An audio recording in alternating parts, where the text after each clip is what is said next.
నిర్ణీత్ Reddy Malkajgiri constituency నుంచి. ఇప్పుడు BRS హయాంలో చాలా మందికి నిరుద్యోగులు ఎవరైతే ఉన్నారో వాళ్ళు నష్టపోయారు. అట్లనే చాలా వరకు పేపర్ లీకేజ్లు అయినాయి అని చెప్పి అంటే చాలా వరకు నష్టాలు జరిగినాయి చెప్పుకుంటూ పోతే చాలా ఉన్నాయి. అట్లా అని చెప్పి ఇప్పుడు కాంగ్రెస్ ప్రభుత్వానికి పట్టం కట్టి కాంగ్రెస్ ప్రభుత్వం తెచ్చుకున్నారు నిరుద్యోగులు ముఖ్యంగా. మరి ఇప్పుడు ఈ సభ ద్వారా ఏం మార్పు జరుగుతుంది అనుకుంటున్నారు? మార్పు వస్తుందంటారా? మరి ఈరోజు బీఆర్ఎస్ ప్రభుత్వంలో యువకులు అందరూ కూడా మంచిగానే జరిగింది, ఏ యువకుని కూడా అన్యాయం జరగలేదు. మరి కాంగ్రెస్ ప్రభుత్వానికి వచ్చేసరికి చెప్పిన హామీలు ఏది కూడా నెరవేర్చకుండా యువకులందరినీ ఇబ్బంది పెట్టుకుంటూ ఉన్నారు. యువకులంతా కూడా ఇబ్బందికి గురయ్యారు, బాధపడుతూ ఉన్నారు. యువకులంతా కూడా వేలాది యువకులు కూడా ఈరోజు సభకి తరలి వస్తూ ఉన్నారు. మరి ముఖ్యమంత్రి గారి సభకు కూడా రానంత మంది ఈరోజు యువకులు ఈరోజు కేటీఆర్ గారి సభకు వచ్చినారు. అటు చూస్తే కూడా సభ మొత్తం కూడా యువ ప్రభంజనంతో నిండిపోయి ఉన్నది. ప్రజలంతా కూడా ఇది బాధతో ఉన్నారు యువకులంతా కూడా. మరి ఈ సభతోటైనా మరి రేవంత్ రెడ్డి గారికి ఆలోచన కలిగి మరి వారు చెప్పిన మాటలన్నీ కల్లబొల్లి మాటలన్నీ కూడా నిజం చేయాలి. ఈరోజు వాళ్ళు చెప్పిన అబద్ధాలు ఏవేవైతే యువకులకు ఉన్నాయో మరి అవన్నీ కూడా యువకులు వేచి చూస్తూ ఉన్నారు. మరి హామీల కోసం అవన్నీ ఇవ్వాలని చెప్పి ఇప్పటికైనా ఇవ్వాలి, సభతోడైనా బుద్ధి రావాలని చెప్పి మనస్ఫూర్తిగా కోరుకుంటున్నాను. సమయంలో కేసీఆర్ గారు అందరికీ అంటే మంచి చేసిరు, అన్ని పథకాలు తీసుకొచ్చారు, నిధులు నియామకాలు అని అంటే మరి ఎందుకని పార్టీ ఎందుకని ఓడిపోయింది? ఏమైనా రీజన్స్ ఉండవచ్చు అండి. అంటే ఇప్పుడు మేము స్పెషల్గా ఒక్కొక్క కాన్స్టిట్యున్సీలో ఒక్కొక్క రీజన్ ఉంది. మరి అదేవిధంగా కాంగ్రెస్ పార్టీ చెప్పిన దొంగ హామీలు ఏవైతే ఉన్నాయో ప్రజలు గుడ్డిగా నమ్మేసినారు. అది బీఆర్ఎస్ పార్టీ ఇచ్చేది ఆల్రెడీ మాకు చాలా ఉంది, కాంగ్రెస్ వాళ్ళు అంతకంటే మించి ఇస్తున్నారు అని చెప్పేసరికి ప్రజలంతా కూడా గుడ్డిగా నమ్మేసి మరి ఓటేయడం జరిగింది. ఇప్పుడు ప్రతి ఒక్క ప్రజలు కూడా బాధపడుతున్నారు, ఎందుకు ఓటేసినాం రా బాబు మేము కాంగ్రెస్ పార్టీకి, మేము ఎందుకు ఓటేసినాం అని చెప్పి ప్రతి కాన్స్టిట్యున్సీలో ప్రతి జిల్లాలో ప్రజలు కూడా బాధపడుతూ ఉన్నారు. ఈసారి బీఆర్ఎస్ పార్టీ ప్రభుత్వాన్ని నమ్ముతారు అనుకుంటున్నారా నిరుద్యోగులు? ఖచ్చితంగా ప్రజల్లో కేసీఆర్ ఈరోజు మీరు సభ చూస్తే మీకే అర్థమవుతూ ఉంటుంది. మరి ఇంత వేలాది మంది తరలి వస్తున్నారంటే, లక్షలాది మంది తరలి వస్తున్నారంటే మీకే అర్థం కావాలి. మరి ప్రజల్లో కూడా కేసీఆర్ గారు చేసిన పనుల బట్టి ఆలోచన ఉంది, వాళ్ళ గురించి ఆలోచిస్తూ ఉన్నారు, బాధపడుతూ ఉన్నారు. ప్రజలంతా కూడా కేసీఆర్ గారిని ఇది చేసినందుకు మరి ఖచ్చితంగా రాబోయే ఎన్నికల్లో కేసీఆర్ గారిని ముఖ్యమంత్రి చేస్తారు. మేమంతా కూడా కేసీఆర్ గారి సైన్యంగా పనిచేసి కేసీఆర్ గారిని ముఖ్యమంత్రి చేసే బాధ్యతలో మేమందరం కూడా ఉంటాం. మరి ఎందుకని ఇప్పుడు కేసీఆర్ గారే సీఎం అని అనుకుంటే ఇప్పుడు ఆయన కూడా మరి ఇంత విధ్వంసం జరుగుతుంది, మరి ఎందుకని బయటకు వచ్చి మాట్లాడతలేరు కేసీఆర్ గారు? రేవంత్ రెడ్డి గురించి కేసీఆర్ గారు బయటకు వచ్చి మాట్లాడాల్సిన అవసరం లేదు. రేవంత్ రెడ్డి గురించి కాదు, ప్రజల కోసం. ఇప్పుడు ఆయన వచ్చి మాట్లాడితేనే కదా ప్రజలు నమ్మే అవకాశం ఉంటుంది.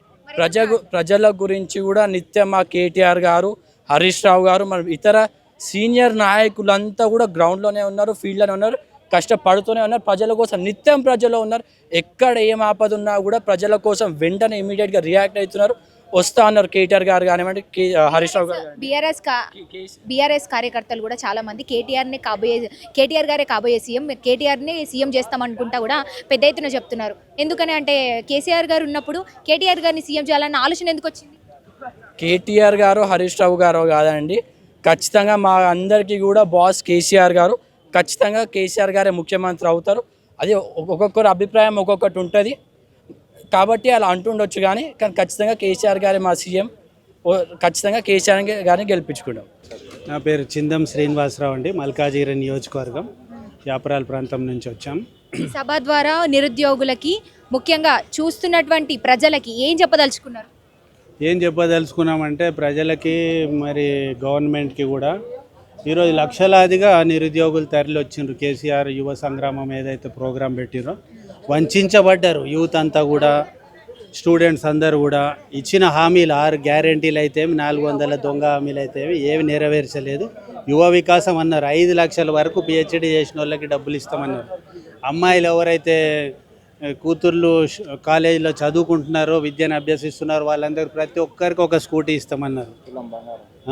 ఈ పిల్లలు ఎవరికైతే పెళ్ళిళ్ళు అవుతున్నాయో గరీబోళ్ళకి వాళ్ళందరూ కూడా తులం బంగారం అడిషనల్గా ఇస్తాము ఉన్న స్కీమ్ కంటే అన్నారు.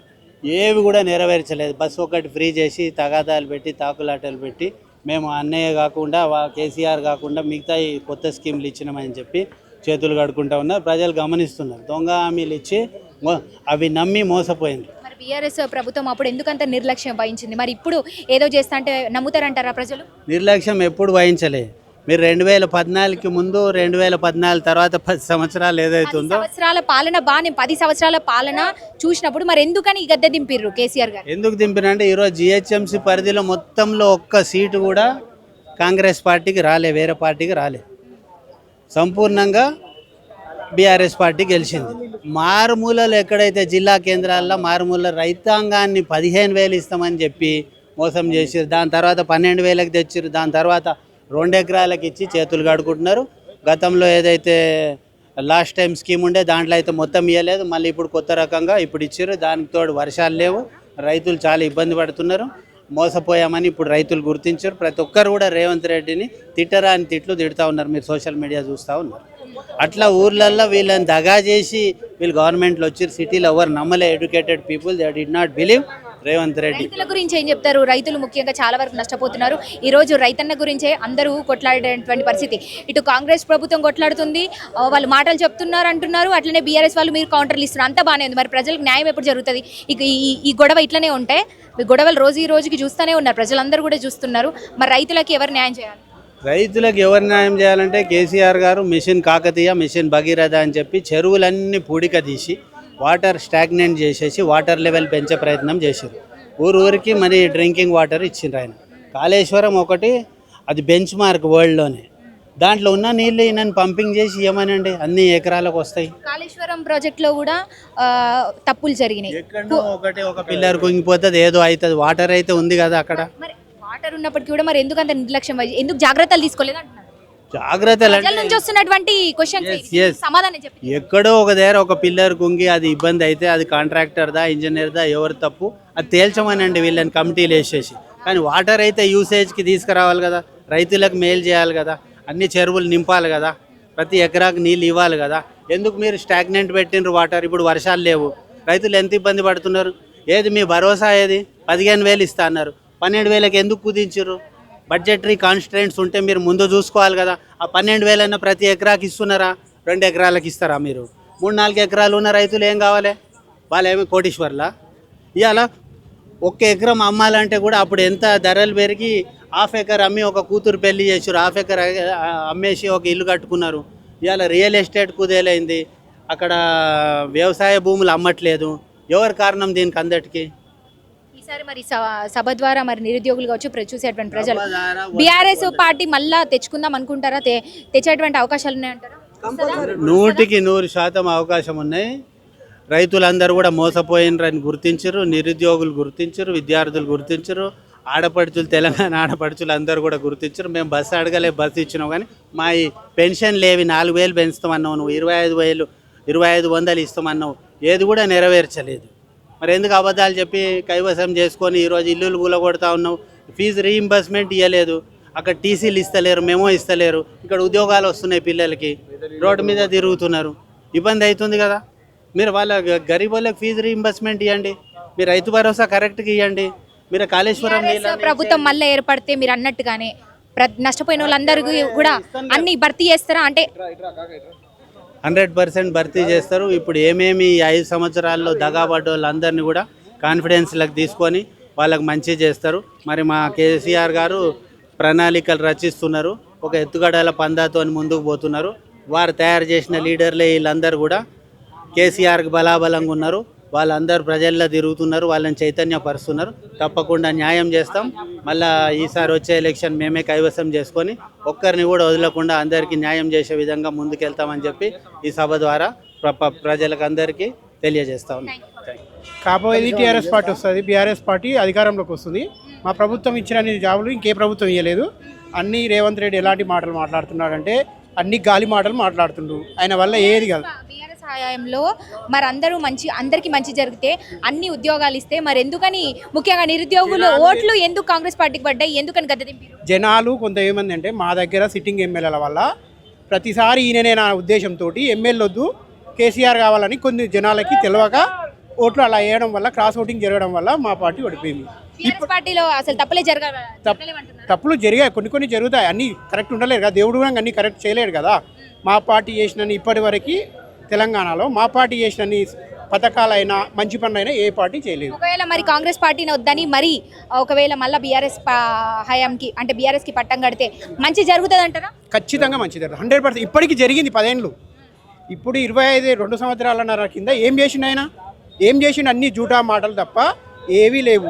ఒక సీఎం అని మర్చిపోయి గలీజ్ మాటలు, ఒక మాజీ సీఎం తిట్టడం తప్ప ఇంకా ఆయన ఏది లేదు.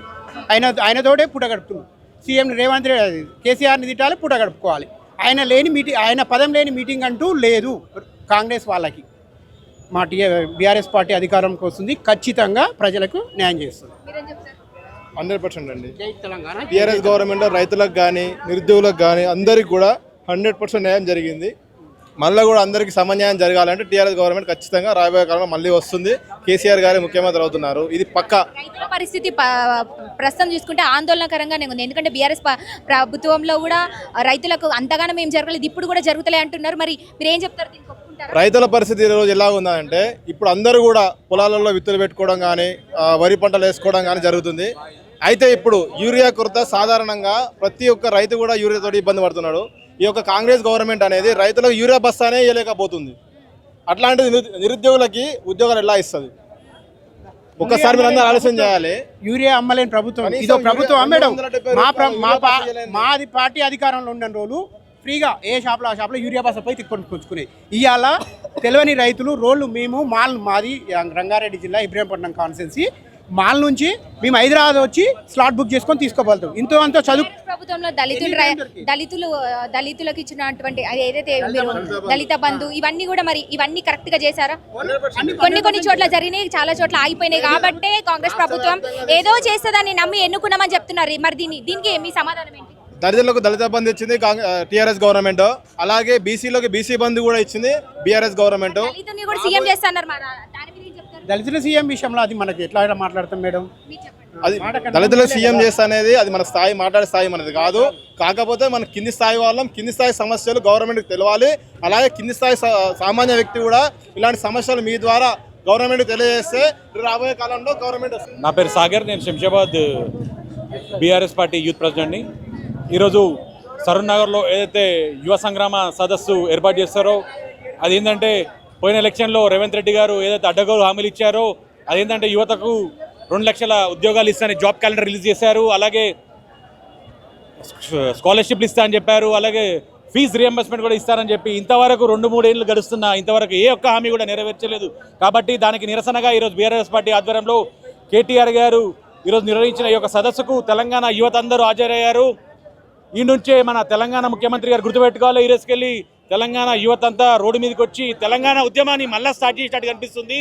ఎందుకంటే మీరు తెలంగాణ యువతను మొత్తం మోసం చేశారు కాబట్టి ఈ రోజుకెళ్ళి ఉద్యమం స్టార్ట్ అయింది. రేవంత్ రెడ్డి గారు ఇక వచ్చే ఎన్నికల్లో తెలంగాణ యువత వర్సెస్ రేవంత్ రెడ్డి గారు అన్నట్టు ఎలక్షన్స్ ఉంటాయి. ఎందుకంటే తెలంగాణకు ఏమాత్రం సంబంధం లేని ఒక రేవంత్ రెడ్డి గారిని ఈరోజు సీఎం చేసినందుకు చాలా బాధపడుతుంది మా తెలంగాణ యువత మొత్తం.